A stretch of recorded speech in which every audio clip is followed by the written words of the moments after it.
त्यांनी एवढं खूप चांगलं काम केलं आणि त्यामुळे आज आपल्या इथे बसायला मिळते.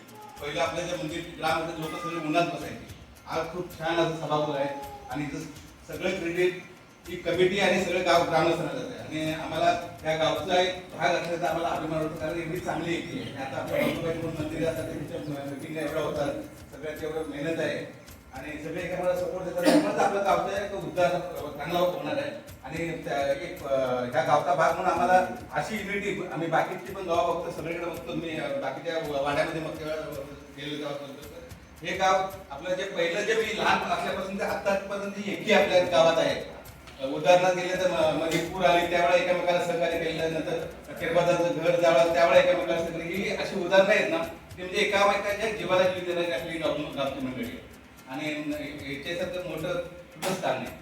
तर त्याचप्रमाणे आम्ही मुंबईवाल्यांनी काय विचार केला होता की गाव तर एवढं चांगलं आहे, तर एक इमेज आपल्या गावची जे माजी विद्यार्थी आहेत सगळे ते शिकून गेलेले आहेत, आज आपण वेगवेगळ्या पदावर आहेत आणि ह्या मातीतून गेलेले आहेत, त्या शाळेतून गेलेले आहेत. मग त्यांनी गावच्यासाठी काहीतरी एक सहकार्य करावं म्हणजे आम्ही ग्रुप तयार केला होता, विकास, संदीप खबरे आणि बाकीच्या लोकांनी, आणि त्याला एवढा उदंड प्रतिसाद मिळाला.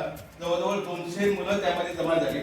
म्हणजे त्या माजी विद्यार्थी सगळे जवळजवळ बसले सगळे 100% मला वाटतं माजी विद्यार्थी आहेत, बरोबर.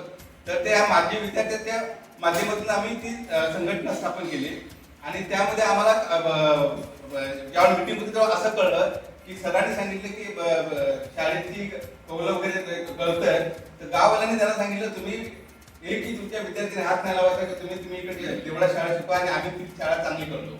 सगळं गाव तिथं उभा राहून ती शाळा चांगली केली आणि ते परत आपल्या विद्यार्थ्यांना ते शिकायला मिळते.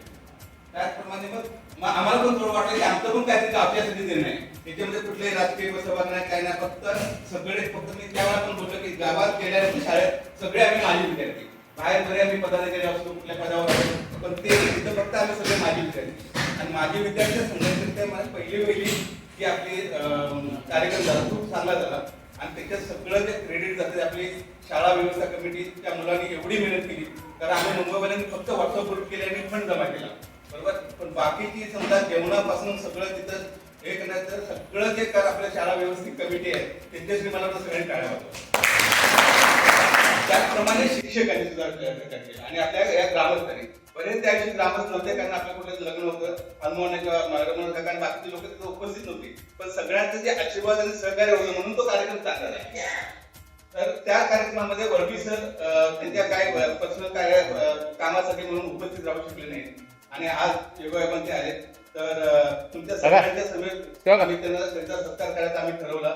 विकास मला काल पण केलं की सर येतात गावासमोरच करूया, कारण त्यांनी जी मुलं घडवली ती प्रत्येकाची आपली मुलं असतील, नातू असतील, सगळे आहेत आणि ते जवळजवळ 10 वर्ष या शाळेमध्ये त्यांनी आपलं योगदान दिलेलं आहे. तर त्यांचं एक उदाहरण आता कुठले तर सरांनी सांगता भाषणात सांगितलं की शाळेला ते कलर करत होते, आमचे हरिड गुरुजी ते आणि असे बाकी सगळे करत होते आणि रात्री 7 वाजता काय कधी संध्याकाळी मला वाटतं त्यांचा फोन आला गावावरून, त्यांची आजी वारली. मग त्यांनी मग बाकीच्या सरांनी सांगितलं सर आता तुम्ही जा, आम्ही कलरचं काम आम्ही करतो, स्वतः कलर करतो. पण त्यांनी सांगितलं की आता जर मी गेलो तर मला काय ते मिळणार नाही, पण त्याच्यापेक्षा मी असंच वेळ घालण्यापेक्षा मी हे काम पूर्ण करूनच जातो. मग एवढं जर शाळेसाठी त्या म्हणजे कुठल्याही गावातून ते आले, ऍक्च्युअली तसं बघायला आम्ही काम करतोय, आम्ही 8 तास झाले की आम्हाला कंपनीचं काम पडलं आणि आम्ही निघतो, पण या व्यक्तींनी त्यांचा ऍक्च्युअली शाळेचा जो शिकवण्याचा वेळ संपलेला आहे तरी पण त्यांनी एकदा निवड दिलेला आहे, तर यांचं करावं थोडं कौतुक थोडंच आहे. तर सगळ्यांनी वेळ घेत नाही, कारण ग्रामसभा एक पाठ करता नव्हता, पण मी रमण काकांना विनंती करतो की त्यांनी पुढे यावं आणि सरांचा सत्कार करावा.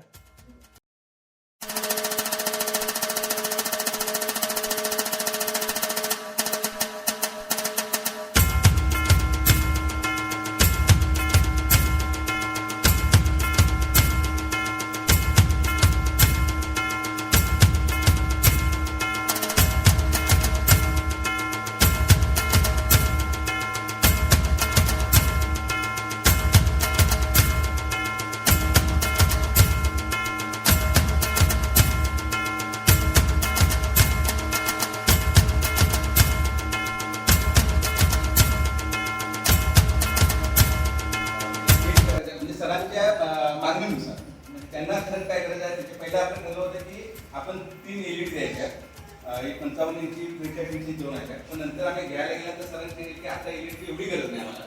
तर पहिला आम्हाला मेन गेट पूर्ण तुटलेलं आहे, ते गेट पूर्ण चांगल्या व्यवस्थित करून घ्या, म्हणजे चांगल्या क्वालिटीचं गेटचं हे करून ते गेट आणि तिथे पाण्याचं आता आहे तिथे तो सगळं गंज पकडला आहे. तिथे आम्ही पत्र्याचा सेट, कारण पावसाळ्यात पाणी आले तिथून मग पाणी पितात म्हणून, तर ते 2 कामं आणि पेंटिंगसाठी 50,000.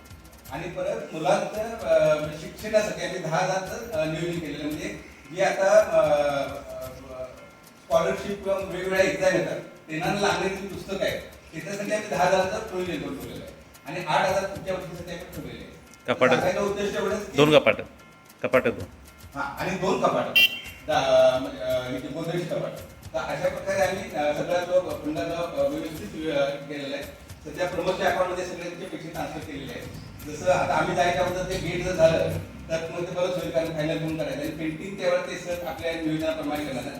तर हे म्हणजे पहिल्याच एका याच्यामध्ये एवढं चांगलं काम झालेलं आहे. तर मला सगळ्यांना गावच्या लोकांना विनंती करायची आहे की पुढे नेण्यासाठी काय फक्त आपलं मंदिर झालंच पाहिजे, पण आपलं ज्ञान मंदिर पण झालं पाहिजे.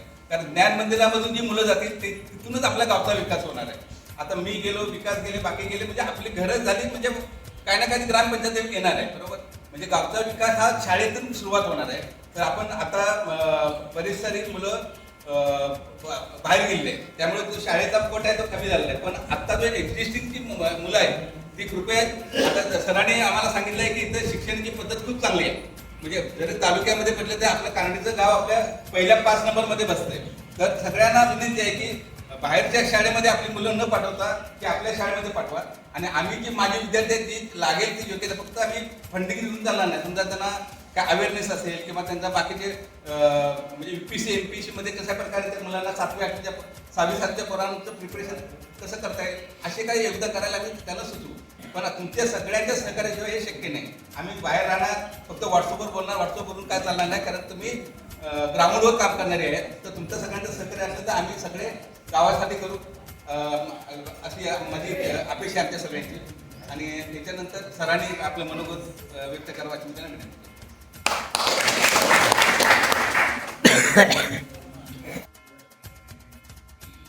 नमस्कार सर्वांना.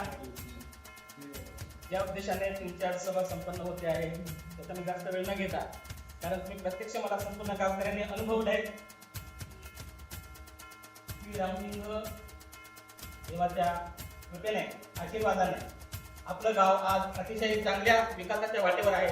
प्रत्येक क्षेत्रामध्ये, सामाजिक असो, राजकीय असो आणि शैक्षणिक असो, सर्व क्षेत्रामध्ये आपलं गाव नावारूपाला येत आहे.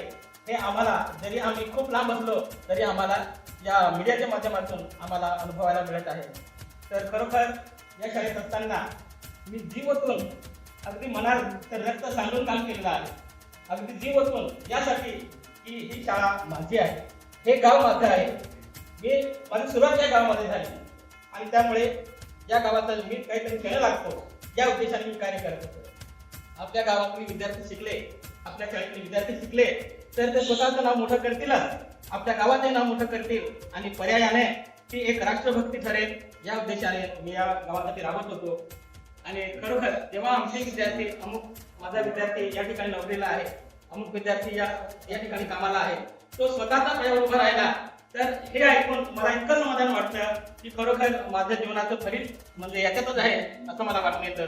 एका गुरुचं कार्य काय असावं ते आता मला आमचे विद्यार्थी जेव्हा पुढे गेलेले आहेत यांच्याकडून ऐकायला मिळतं, तेव्हा खरोखर गुरुने असं कार्य केलं पाहिजे.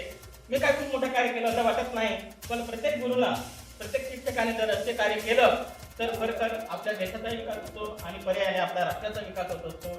आणि म्हणून आपल्या संपूर्ण गावकरी इथं, मी ज्यावेळी इथं होतो त्यावेळेला जी स्कूल कमिटी होती, जे विद्यार्थी होते, तर खरोखर अतिशय कष्टाळू. मी तर म्हणतो, मी जेव्हा जेव्हा विकास माझा फोन होतो तेव्हा म्हणतो की आपल्या गावातले लोक खरोखर खूप कष्टाळू आहेत आणि या कष्टाचं फलित म्हणजे त्यांची मुलं स्वतःच्या पायावर उभं राहत नाही. मी जेव्हा या शाळेतून बदली करून गेलो आणि पुन्हा एक 2-3 महिन्यानंतर मी इथं आलो होतो, तेव्हा ते संपूर्ण वातावरण बघून मी असा उत्साह रडलो होतो. कारण आपल्या इथं बघा कसं विद्यार्थी खूप हुशार, सगळे विद्यार्थी म्हणजे कशामध्ये कमी नव्हते. आणि जेव्हा तिथं सत्यवाडीला गेलो तर तिथं काहीच नाही. मग आम्ही इथं एवढं निर्माण केलं आहे, तिथं तसं काय नाही. जर इथं सुद्धा आमच्यासाठी कृती राबणारे राहिले असते तर या शाळेचे विद्यार्थी सुद्धा खूप हुशार राहिले असते, प्रत्येक स्पर्धा परीक्षांमध्ये चमकले असते. म्हणजे असा हा जो दुजाभाव असतो तर तो शिक्षकांवर अवलंबून असतो.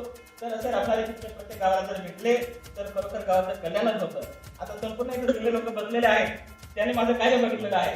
मी स्वतः झाडावर चढून झाडून तोडून इथं म्हणजे मंडप वगैरे टाकून किंवा स्वतः खराटा घेऊन झाडू सुद्धा मारलेले आहे, स्वतः संपूर्ण अंगण सारून काढलेलं आहे, वर चढून ते स्वतःचे टाके लावलेले आहे. अगदी मनापासून अगदी दिवसून मी काम केलेलं आहे आणि खरोखर त्याचं फलित म्हणजे त्याचं फळ आज म्हणजे आमचे विद्यार्थी शिकून जेव्हा दुसऱ्या ठिकाणी जातात तर आमच्यासारखे कष्टाळू विद्यार्थी निर्माण झाले आणि म्हणूनच गावाचा आज विकास होतो आहे हे बघून मला खूप समाधान वाटतं. आणि आज तुम्ही जो गावकऱ्यांनी माझा इथं सन्मान करून आणला तर त्याबद्दल मी सर्व गावकऱ्यांचा मी आभार मानतो आणि माझे छोटंसं मनोगत धन्यवाद सर.